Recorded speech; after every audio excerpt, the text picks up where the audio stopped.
අපේ සිහින YouTube channel එකට ඔයගොල්ලෝව ආදරයෙන් පිළිගන්නවා. අද අපි වෙනස්ම විදියකට අලු කෙසෙල් කරි එකක් හදමු.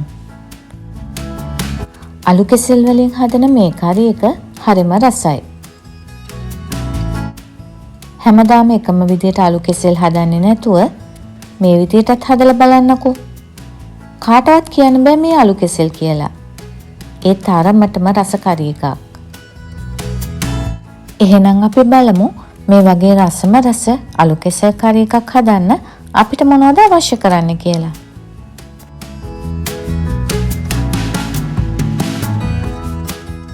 මෙතන අලු කෙසෙල් ගෙඩි 7ක් තියෙනවා. අලු කෙසෙල් ගෙඩි වල මේ වගේ කොන් දෙක පිහයකින් කපාගෙන ඒ ගෙඩිය මැදිනුත් දෙකට කපා ගන්න. දැන් අපි කපාගත්තු අලු කෙසෙල් ටික ප්‍රෙෂර් කුකර් එකකට දාගන්න. ඔයගලන්ට ප්‍රෙෂර් කුකර් එකක් නැත්නම් හොමාලෙන් හරි එහෙම නැත්නම් නිකම්ම තඹ ගන්නත් පුළුවන්. ඔයගලන්ට කැමති නම් අලු කෙසෙල් ගෙඩිය පිටිනුත් ගන්න පුළුවන්. ඒත් මම දෙකට කපා ගත්තේ ඉක්මනට තඹ ගන්න පුළුවන් නිසා.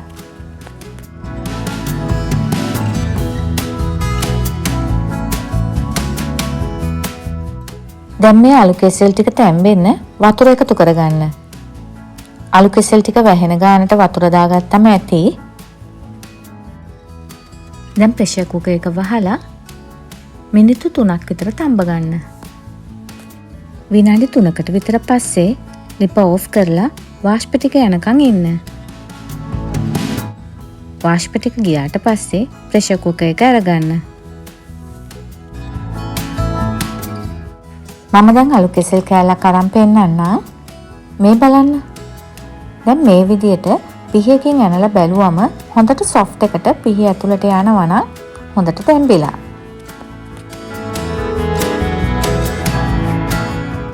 දැන් තැම්බිච්ච අලු කෙසෙල් ටික වෙන භාජනයකට මාරු කරගන්න.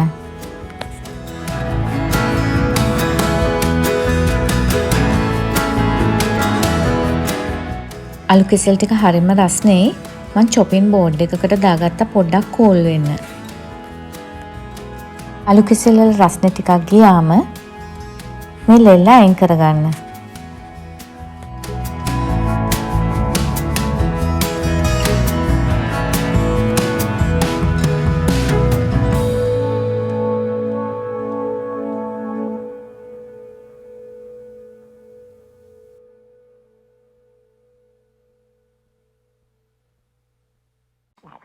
දැන් මේ ලෙල්ල අයින් කරගත්තු අලු කෙසෙල් මෑෂර් එකකින් හරි හැන්දක් ගෑරප්පුවකින් හරි මේ විදිහට පොඩි කරගන්න.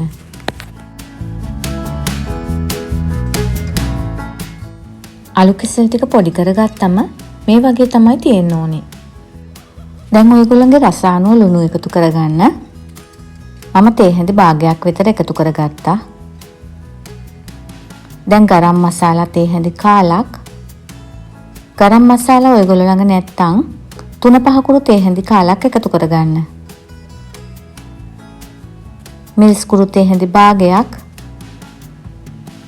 පොඩියට කපාගත්තු අවමිරිස් කරල් දෙකක්. පොඩියට කපාගත්තු කරපිංච කොළ ටිකක්.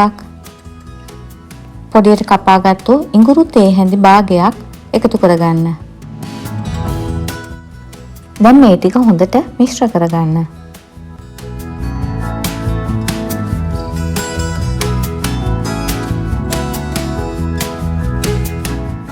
ඊට පස්සේ මේ මිශ්‍රණයෙන් මේ වගේ පොඩි බෝල හදාගන්න.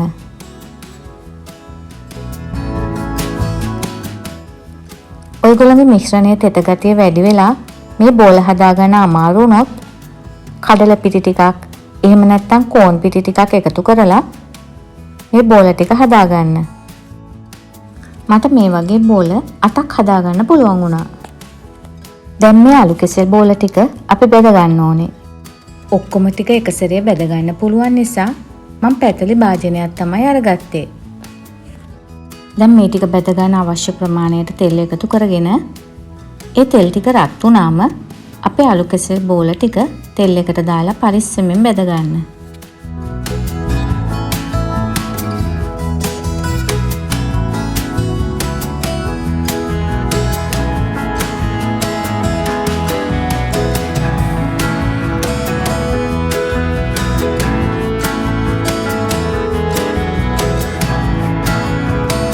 එක පැත්තක් බැදුනට පස්සේ හැන්දකින් හිමීට අනිත් පැත්ත හරවලා දෙපැත්තම හොඳට බැද ගන්න.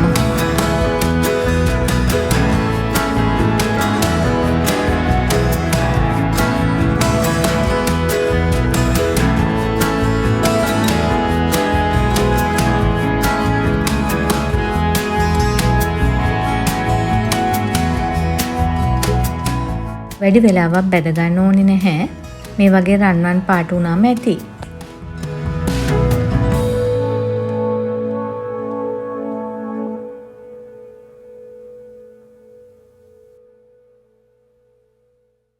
දැන් ග්‍රයින්ඩර් එකකට හරි ඇඹරුම් ගලකට හරි පොඩි ඉඟුරු කෑලි දෙකක්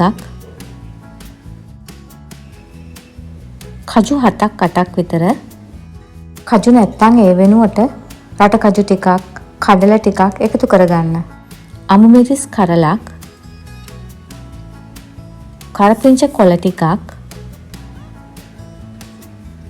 තක්කාලි ගෙඩි දෙකක් එකතු කරලා හොඳ පේස්ට් එකක් වෙන්න අවර ගන්න.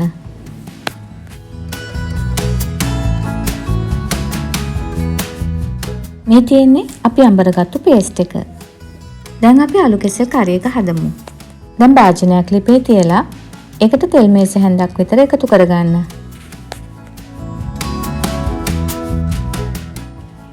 තෙල් ටික රත් වුණාම සූදුරු තේ හැඳි භාගයක්, කහ කුඩු තේ හැඳි කාලක්,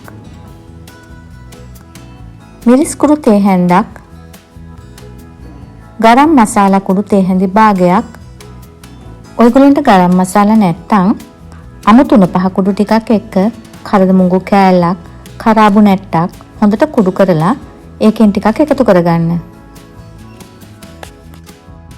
දැන් අපි කලින් අඹරගත්තු තක්කාලි කජු පේස්ට් එකත් එකතු කරගන්න. ලිපේ ගින්දර අඩු කරලා මේ ටික හොඳට කලවම් කරගන්න. දැන් ගම්බිරිස් කුඩු තේ හැඳි කාලක් විතර එකතු කරගන්න.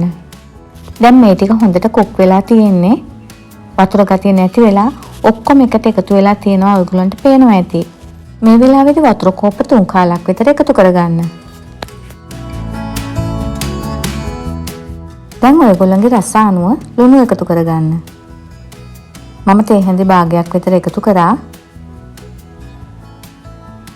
දැන් ඔක්කොම ටික හොඳට කලවම් කරගන්න. ග්‍රේවි එක මේ වගේ උතුරනකොට අපි හදාගත්තු අලු කෙසෙල් බෝල ටික එකතු කරගන්න. දැන් භාජනය පියනකින් වහලා විනාඩි 2ක් විතර උයා ගන්න.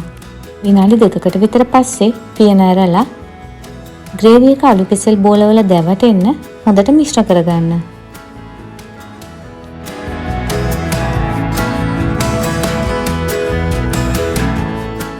දැන් ලිප ඔෆ් කරගන්න.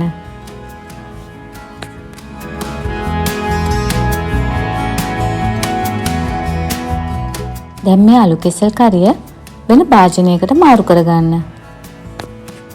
දැන් මේ අලු කෙසෙල් කරිය එක අපි හදලා ඉවරයි. මේ අලු කෙසෙල් කරිය එක හරියම රසයි. බත්, පාන් වගේම චපාති රොටි පිට්ටු එකත් හොඳට ගැලපෙනවා. ඔයගොල්ලෝ මේ වීඩියෝ එකට කැමති නම් මේ වීඩියෝ එකට ලයික් එකක් දාලා යාළුවන්ටත් බලන්න ෂෙයා කරන්න. ඔයගොල්ලෝ තවම අපේ සිහින YouTube channel එක subscribe කරලා නැත්නම් මේ වීඩියෝ එක පහලින් තියෙන subscribe button එක press කරලා ඊට පස්සේ එන bell icon එකත් all කරන්න.